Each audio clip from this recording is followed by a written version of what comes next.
1 तारखेपासून नवीन कायदे ची अंमलबजावणी होणार आहे. याच्यामध्ये भारतीय न्याय संहिता, भारतीय सुरक्षा संहिता, त्याच्यानंतर भारतीय साक्ष अधिनियम असे 3 कायदे वेगवेगळे जे आहेत. म्हणजे जुने जे IPC, CRPC आणि एव्हिडन्स ॲक्ट होते, त्याच्यामध्ये आता नवीन हे कायदे बदलण्यात आलेले आहेत. याच्यामध्ये मूळ उद्देश कायद्याचा हेच आहे की पीडित व्यक्तीला लवकरात लवकर न्याय मिळावा आणि त्याची जे आहे गुन्ह्याबद्दल दखल घेण्यात यावी आणि न्याय मिळावा हा मूळ उद्देश आहे. आणि कायद्यांमध्ये जी क्लिष्टता होती ते बऱ्यापैकी सोपे करण्याचा त्याच्यामधून उद्देश आलेला आहे.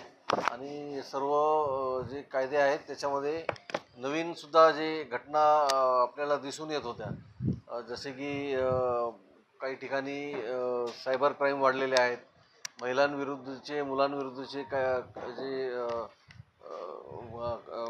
गुन्हे होत होते त्याच्यामध्ये आता या कायद्यात अंतर्भूत करण्यात आलेले आहेत. त्यासोबतच सायबर क्राईम आहे, टोळी जे युद्ध होते ते म्हणजे गुन्हेगारी टोळीचे प्रकार जे होते, ऑर्गनाइज क्राईम, त्याच्यासाठी याच्यामध्ये सेक्शन वाढवण्यात आलेलं आहे. सायबर क्राईम आहे आणि टेररिस्ट ॲक्टिव्हिटीसुद्धा याच्यामध्ये डिफाईन केलेलं आहे. आणि इतर जे आहेत, चोरी असेल, मोबाईल चोरी आहे, चेन स्नॅचिंग आहेत, आता अशा वेगवेगळ्या गुन्ह्याचं आता सुटसुटीत आणि सोपं करण्यात आलेलं आहे, ज्याच्यामध्ये डिफिनेशनसुद्धा त्याची देण्यात आलेली आहे.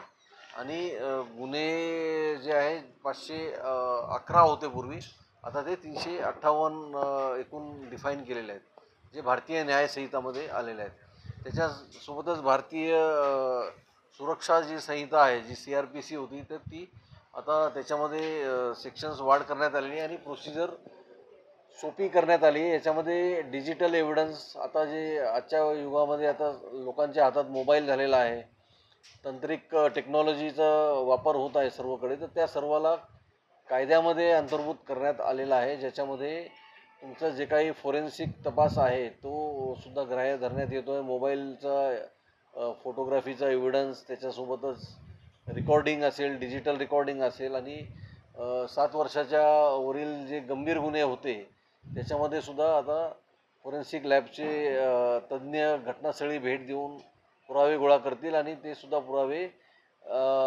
ग्राह्य धरण्यासाठी सोपं होईल. म्हणजे गंभीर गुन्हे करणाऱ्या आरोपींना सुद्धा शिक्षा होईल आणि तंत्रशुद्ध आणि तांत्रिक पद्धतीने तपास केल्यामुळे कोणताही गुन्हेगार सुटणार नाही याची त्याच्यामध्ये दक्षता घेण्यात येईल, असं ह्या कायद्यामध्ये बदल करण्यात आलेला आहे.